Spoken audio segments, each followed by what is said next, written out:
I think the reason so many of us want to get ahead, because the fear of feeling behind is because we are designed to want to get ahead. We want to be secure. We want to be safe. We want to be provided for. We want to be ahead. We want to come out ahead. I think a lot of it has to do with people's perception. Why do I say that? I think it's because who is to say where this behind and ahead concept came from, except to where other people define that for us. It was never something from the Lord. Like, we didn't have promotion being a child of God. You know what I mean? Like, it's not like you're promoted to senior child of the Lord. That's a human construct of like being ahead in life.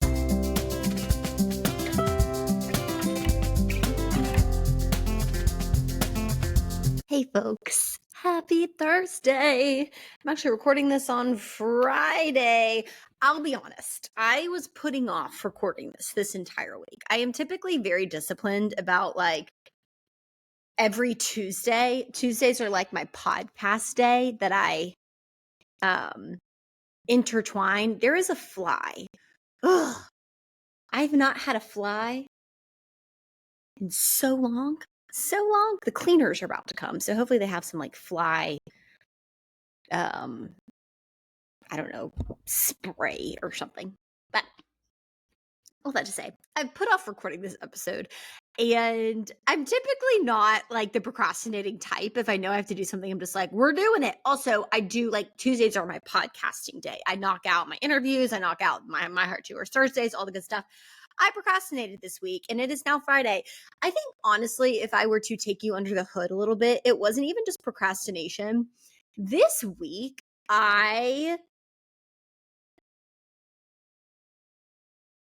just to be blunt, I have felt so behind in life.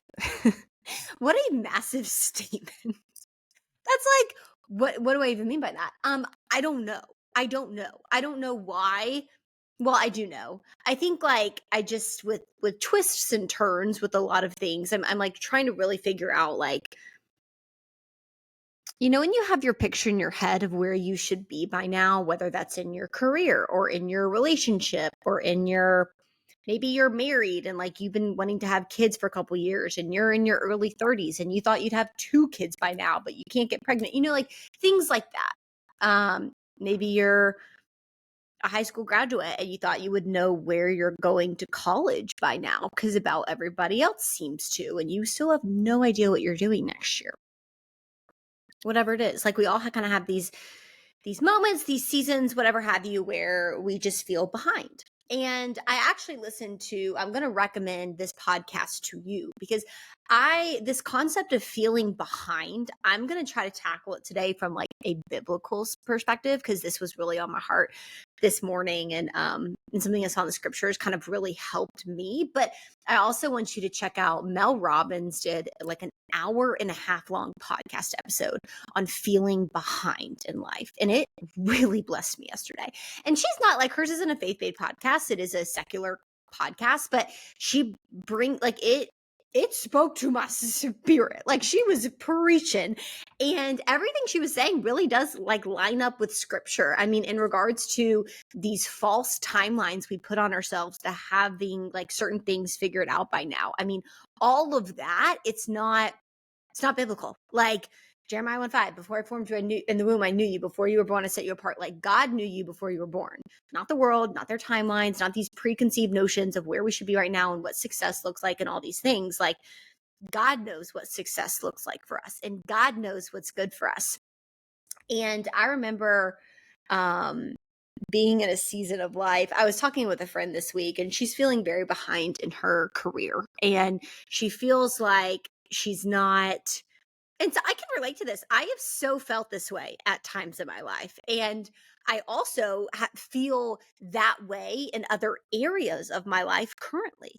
But I think the way she's feeling kind of speaks to that I feel so behind, or I feel stuck in all of us. And she was just saying, like, I feel like I made a decision a little while ago and it led me down this path, but I don't really want to be in this path anymore, but I feel like I'm in this path and I'm trying to get out of this path, but I don't know how to get out of this path because it's not just about me anymore. Like it's about my family. It's about the people I'm supporting. But I feel like my dreams, I don't even know what they are anymore, but I know it's not this. And I just feel stuck. And then I feel behind because I looked on LinkedIn, I look on all these other things, and you're like, man, they got that promotion. They did this. And so she was just telling me, she was like, I just feel like I'm constantly reminded of how I'm falling short in my career. And I can really relate to that in regards to, I remember, I mean, of course, from the career standpoint, like over the years, if you have a career, I don't think you ever get to a point where you're just like, everything's great. Like, I don't, I think if you're in, I'm not just, I'm speaking as someone who works a full time corporate job, but also has a foot in this like entrepreneurial world. And I'm not a full time entrepreneur, but I do like, I hate the word side gig. I hate it. I'm not a fan of it. I have additional streams of income. But because of that, I'm connected with a lot of people that are full-time entrepreneurs. And what I know to be true is whether you have a corporate 9 to 5 or you have your own thing going, everybody kind of feels that, am I behind at one point or another?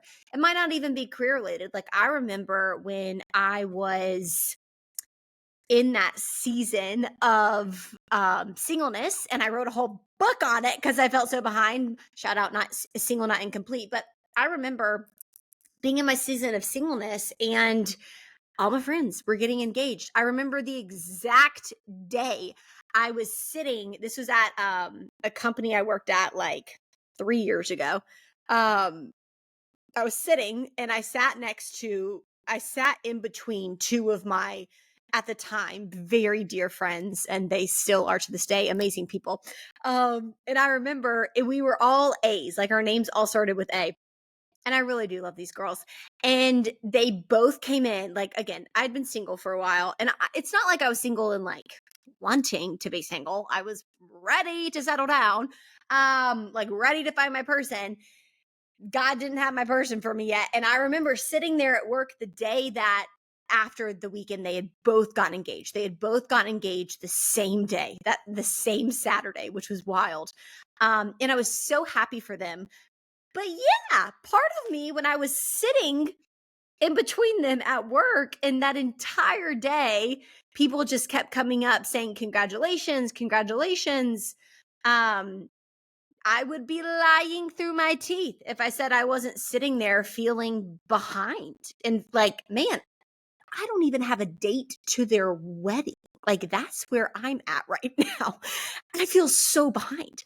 And I don't know if people are more like, I was listening to the Becoming Something podcast and they were talking about like how maybe some people are more prone to anxiety or prone to, I don't know. I don't know if like performance driven people, I don't want to say performance driven people, but people are more prone to feeling behind, like competitive people. I don't know.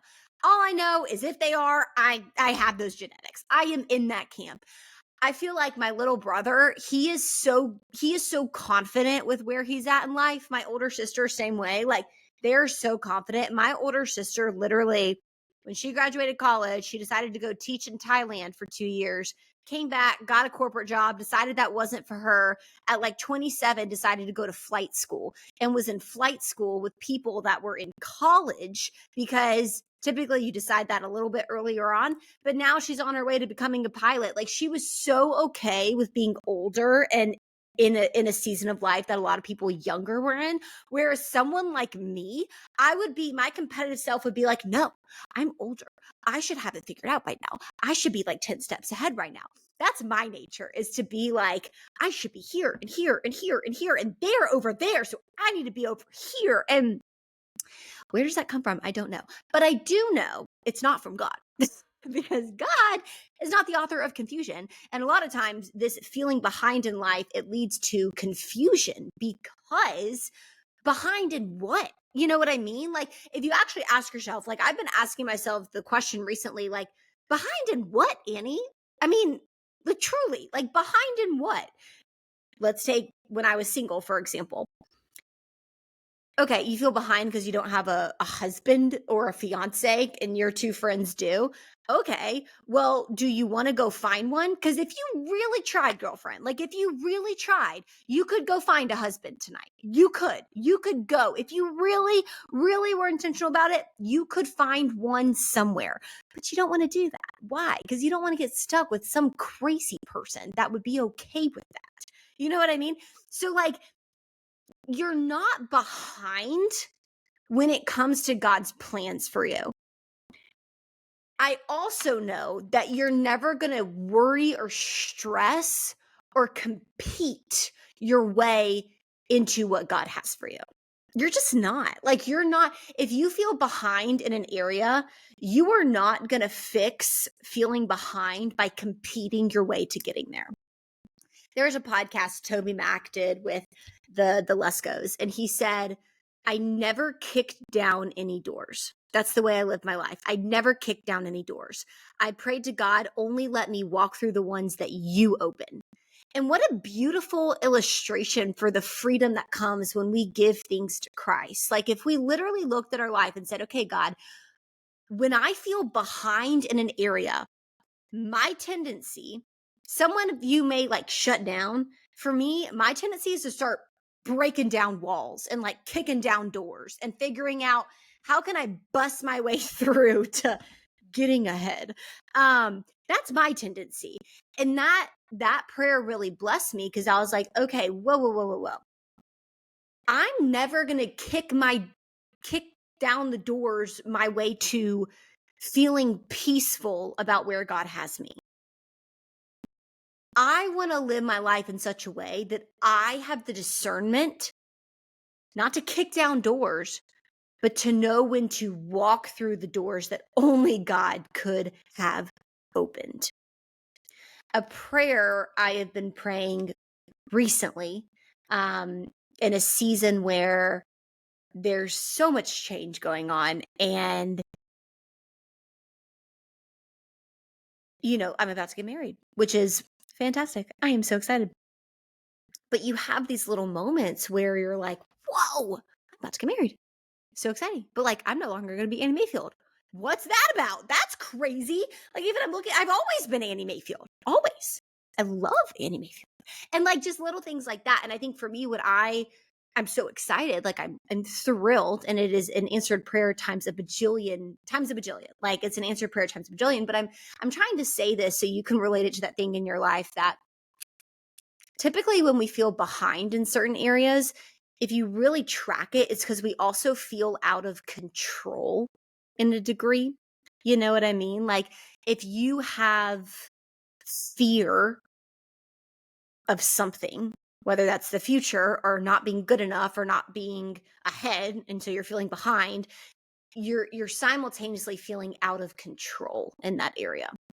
And sometimes it's not even that it's that area that's the problem. It's like some other area. It's something else that you feel really out of control. So for example, I remember, I'm just going to keep on this where that thread. So like that season, I was feeling really out of control and behind in my relationship realm. Like, I wasn't sure if God wanted me to get married because I kept praying for a husband, and he like it was not delivering, and he seemed to be really hearing other people's prayers about husbands because they kept getting husbands and I didn't even have a boyfriend. So like, I was like, okay, I feel out of control. And so what I did was I started freaking out about my career, because I was like, well, if I'm not going to have a husband, I better have a rock solid career to be able to provide for myself and my future adopted babies and multi-poos. And so I'm just kidding. I didn't want a multi-poo. I wanted a kava-poo. So my future kava-poos and adopted babies. So I started, and that's when I started, because the root of it was I was really feeling behind in my relationship standpoint. It morphed into me started to kick down doors in my career. I started interviewing for like what I believe to be better companies with higher salaries. I started like kicking down all these doors instead of praying to the Lord just to give me discernment on, do you want me to just open doors and let me walk through them? Like, you know what I mean? Those are two very different prayers. Like praying God to bless the thing that you're doing, or praying God to do what he wants to do and give you discernment to follow suit. Two very different prayers. I was very much like, Lord, please bless my decision to move companies and to do all these different things. This was like a couple of years ago. And I ended up choosing to go to a company for a higher salary. And guess what? 2 weeks in, they laid off my entire segment. It was like one of the worst moments of my life, because I felt like such a failure. And so then you have, okay, what I was really feeling behind about, but I was trying to fix this by focusing on this, and then this blows. Yeah, low point. Funny enough, that's when Hunter and I met. I had just gotten laid off from a company I was at for 2 weeks. Do your research on companies, folks. But all that to say, I think that's a great illustration for our life, right? It's like if things aren't going well with your marriage, you try to fixate on your kids' lives and their progression and success. If things aren't going well at home, you try to fixate on your career and making that rock solid. And that's very natural, but I think it all stems from this concept of feeling behind and feeling stressed about the future and feeling mad at God because he's not revealing himself and what he wants to do. And I think what's so powerful, I was listening to a podcast. I listen to a lot of podcasts. I am like a podcast encyclopedia. So I was listening to a podcast Lisa TerKeurst was on, and she was talking about when Jesus prayed in the Garden of Gethsemane. And, he was like sweating blood. It was I think the night before his crucifixion. So like sweating blood before they took him into captivity to Pilate. And he prays that earth-shaking prayer. Lord, remove this cup from me, but not my will, but yours be done. And she made this point. I never, ever, ever, ever looked at that passage in this light, but she made this point that typically when we're anxious and we're nervous and we don't know what's going to happen, so we start trying to kick down doors and fixing things, or we feel behind in life and we don't know what's going to happen, so we start trying to get ahead with our own power, we believe that if God just tells us what's going to happen or what he wants us to do, it will bring us some sort of peace. And I'll never forget what she said. She said, that's not true. And we know that because God was, or not God, well, yes, God, but Jesus was fully man. Yes, he was also fully God. What does that tell you? That tells you that as fully God, he knew exactly what was going to happen the next day. He knew exactly what God wanted him to do. He knew exactly the answer to the prayer, God, just tell me what you want me to do. God, just tell me what's going to happen. He knew exactly those answers. And he still was so anxious. He was sweating blood in the garden the night before. So to suggest that God giving us clarity on what he wants us to do or telling us the plan he has for us will will answer all of our questions and will make us feel better, will make us feel like we're gonna get ahead when we feel behind. It's not true. It's not scripturally true. And I don't know if scripturally is a word, but I just made it up. It's not true. Jesus knew exactly what was going to happen. And he was sweating blood. He was so anxious. I'm not saying God's plans for you are going to make you want to sweat blood. What I am saying is that it's not a true statement to say if God would just give me clarity on what he's doing or what he wants me to do, I'll feel better. So it begs the question, well, what should we be praying? And I don't think the prayer is, God, tell me what to do. I think the prayer is, Lord, help me see you in this, because I have no idea what you want me to do. No idea. But I don't need to. That's not my job. My job is to walk with you and to be with you. So, Lord, I pray that you teach me how to do that, because I don't know how to do that. I pray you teach me how to desire you. I pray you teach me how to pray, honestly, with like my heart and all that's in there. I pray that you teach me how to discern where your peace is and where I should be very careful. I pray you teach me how to conduct my character, my steps, my posture when I feel behind in life. I was in Bible this morning, which is what led me to actually want to get on here and speak to you guys. I really do. Like, I want to start with these, just kind of getting in the word with y'all. It's so important to get in the word, and you can listen to me tell stories all day, which I'm sure is so fun for you. Hopefully it makes you feel better about like your own dysfunction in your life when I get on here and I'm like, this happened. Right before this, I did not have my butt dry needled, but I did have to literally, my sister's dog explosively pooped all over her apartment. And I was so concerned that Ruthie was sick. So I like cleaned it all up because I didn't want the fumes of the poop making her more sick. I don't have a dog. So this is my like brain trying to be a good aunt. So I was like cleaning it, but then I started gagging because I was like, this thing stinks. And so I like tried to flush it down the toilet, but I used paper towels. And so her toilet started overflowing with dog poop. And so I had to call the maintenance people, and they came in and were like seeing this whole poop explosion in the toilet. And I was like, this isn't mine, I promise, but it's also not my sister's. It's the dog.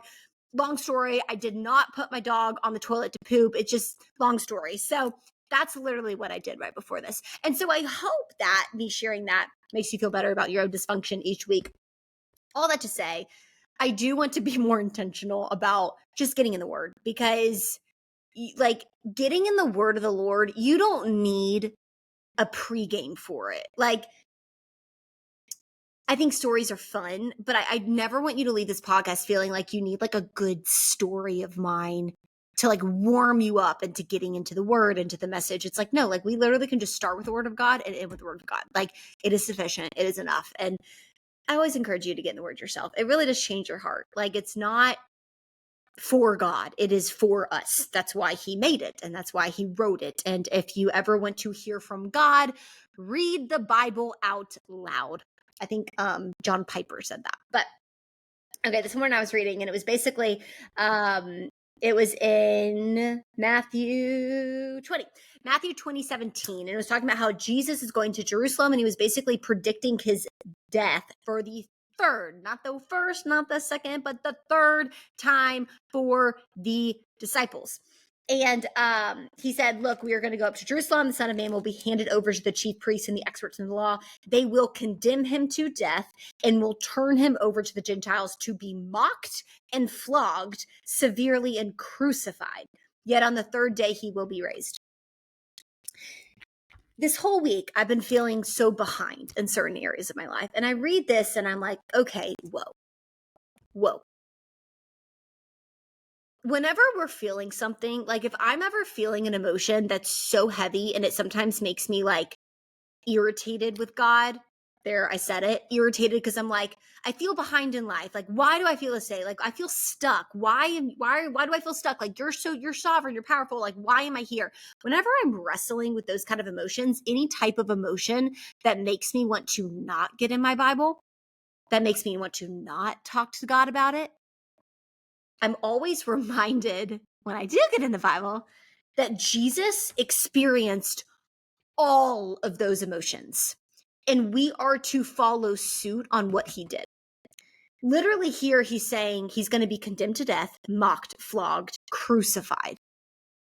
At this time, what they did to Jesus was so terrible, so bad, they literally created a new word for it. The word excruciating came from what happened to Jesus on the crucifixion.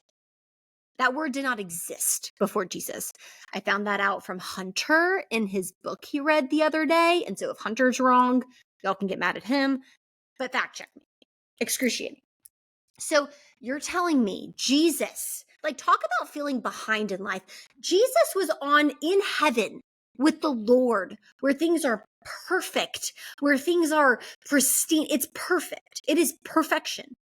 He decided to come into earth as a baby, live this life, this human life, all human, all God, He is the Son of God, yet he is about to be condemned to death, mocked, flogged, abused, beaten, crucified,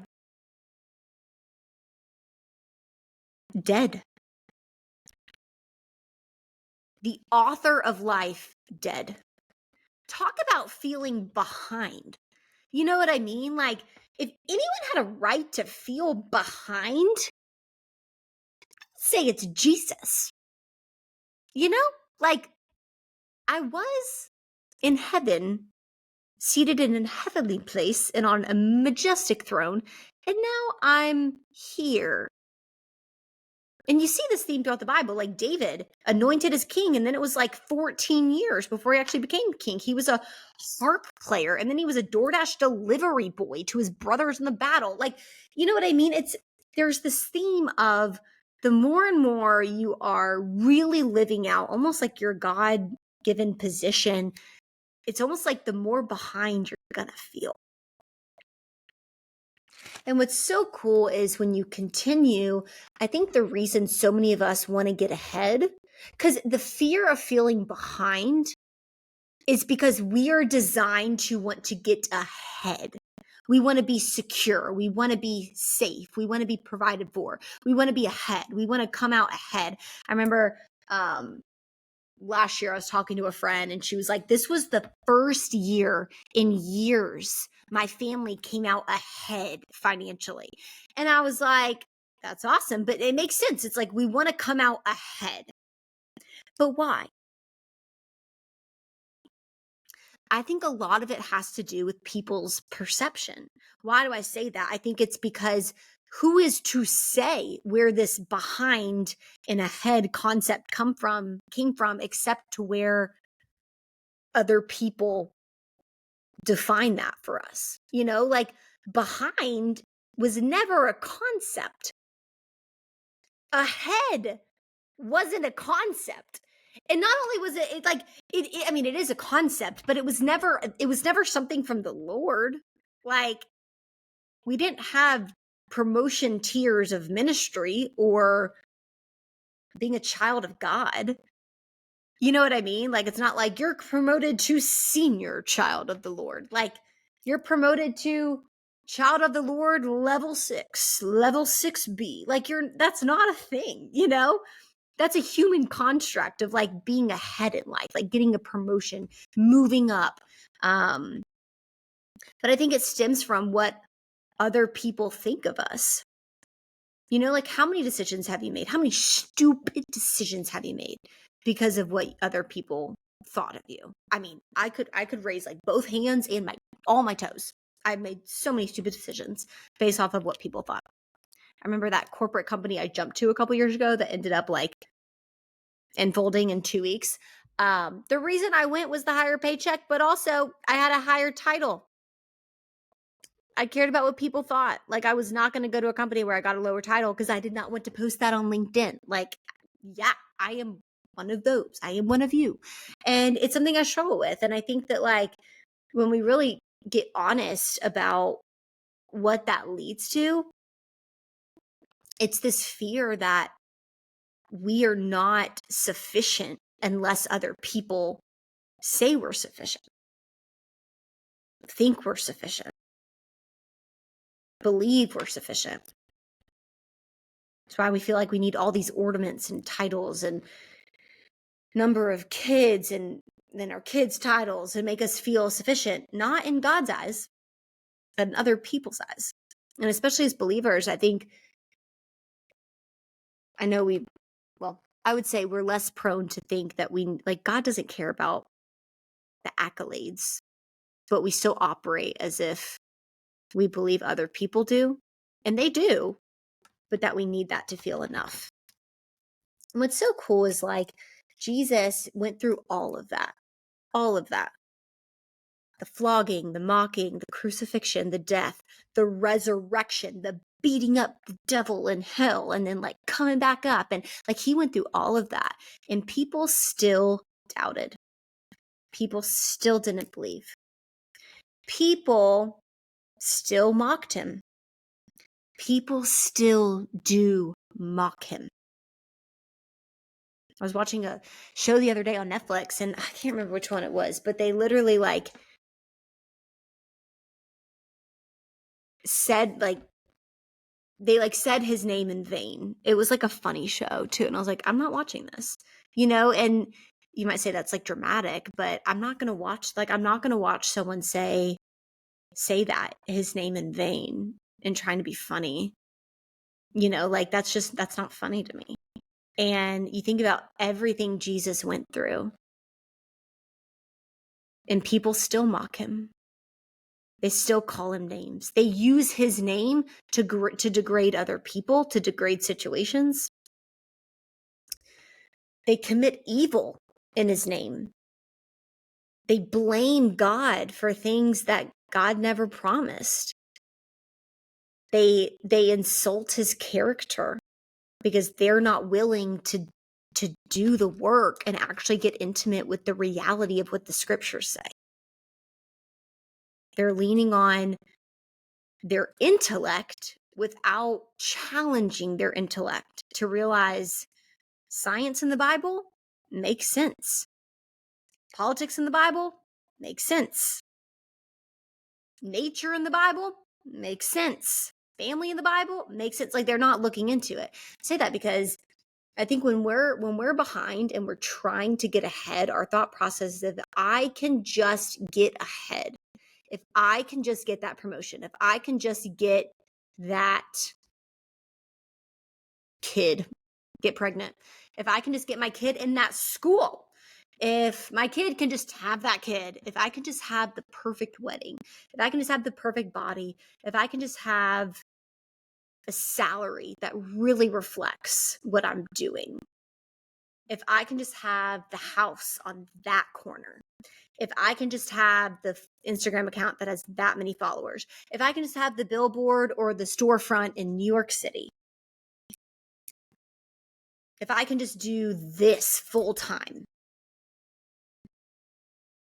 we think if we can just get ahead, then people will change their perspective of us. The reason we want to get ahead, a lot of times, I'm not saying all the time, because there are times that it's literally like, okay, I literally need to get a new job because I have higher bills coming in. I'm going back to school. I have to pay for my student loans, or I'm having, like, my kids, I have to pay for their college, or maybe it's like I genuinely need to, like, we are a family of 7 and we are living in a 1-bedroom apartment. We've got to get a house. And so I'm not saying when we want to get ahead, I wouldn't even call that getting ahead. I would just say getting on. You know what I mean? Like, let's get on the bandwagon. It's just what's good I'm talking about when you are freaked out about a future scenario that hasn't happened yet. And so you're trying to reconfigure your career and your relationships and your friendships and where you live and what you're doing and all these things to take care of a future scenario that has not happened yet. I'm talking about those getting aheads. The reason we typically are doing that is because we think once we do that, people will see me in a certain way. And then I'll feel a certain way. But that's not biblical. Jesus went through all of that. And people still doubted him. He rose from the dead. Talk about getting ahead. Jesus rose from the dead. And they still doubted him. They still mocked him. They still mock him to this day. They still didn't recognize him. He wasn't after fame. He literally appeared to 2 people on the road and they had no idea who he was. So much so, they started recounting the story of Jesus to Jesus. So why did Jesus go through all of those things that could suggest he felt like he was behind? I don't think it was to prove to other people he was good enough, he was valuable, he was worthy, because if that was the case, he failed. To everyone, he failed, because there were people that still doubted. But to the right people, he did what God's mission was. which was to show them the kingdom of the God, of God. And that it was nothing like what they thought it was going to be. It's so much better.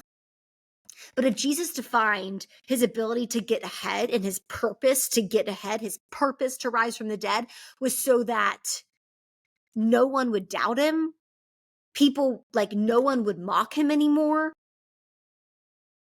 he might have felt like he didn't do it right. But we know that's not true because he went through all of that because of what God told him to do. And that's what I want to share with you. Is when you feel like you're behind, the way to get ahead is not to kick down doors. It is to stay obedient to where God has you. And if he opens a door, pray about whether or not this is the door that he wants you to walk through. Because he could open multiple doors. And I think we also have to remember, God is so big. God's so big. Can we stop? I'm saying can we as in me. Can we stop limiting God to our decisions? Like even that company I went to a few years ago that ended up being a crap show, it led to one of the greatest testimonies of my life. Like when I look back in those moments, when I have a moment where I'm like really doubting, like, God, are you real? Do you exist? You know what I go back to? That season, the doors God opened for me, I was like, I didn't have to do anything. Nothing. My entire life, I've spent kicking down doors. And in that season where a door kicked me out, it led me to the greatest gifts of my life. I got my future husband in that season. The job I have now, I didn't even have to really interview for it. It just like fell in my lap. Like crazy things happened. So do not limit God to your decisions, but also pray fervently for the Lord to let you know if a door opens, when to walk through it. And open the doors he wants opened and close any door that's not for him. Like that's my prayer for me. And that's my prayer for you, is that God opens the doors that he wants opened and that he closes any door that is not from him. I personally know for a fact, I do not want to go anywhere. I do not want to be in any relationship. I do not want to serve anything or anyone, or that the Lord my God is not like, I don't want to say not in, because he's in everything, but not, I didn't pray about. Because then when I walk into that area, I'm not aware of God's presence in it. Prayer is for us. Like when you pray, God, open the doors, close the doors, it's not because God needs the prayer and the reminder. God's doing that anyways. It's for your heart to change so that when you walk into this season where you're feeling behind in whatever landscape of things that is, you know God's doing a work. He's doing a mighty work. So you don't need to start kicking down things and creating chaos and havoc that's just going to create fog and smoke in the areas that will make it harder to navigate what doors God's opening. That's what prayer does. And that's what that prayer does.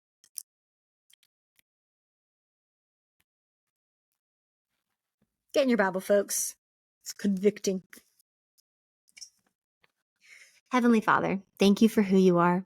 Thank you for your love, for your light, for your kindness, for your goodness, for your never-ending mercy. And Lord, I pray you open the doors you want opened and close any door that's not from you, Jesus.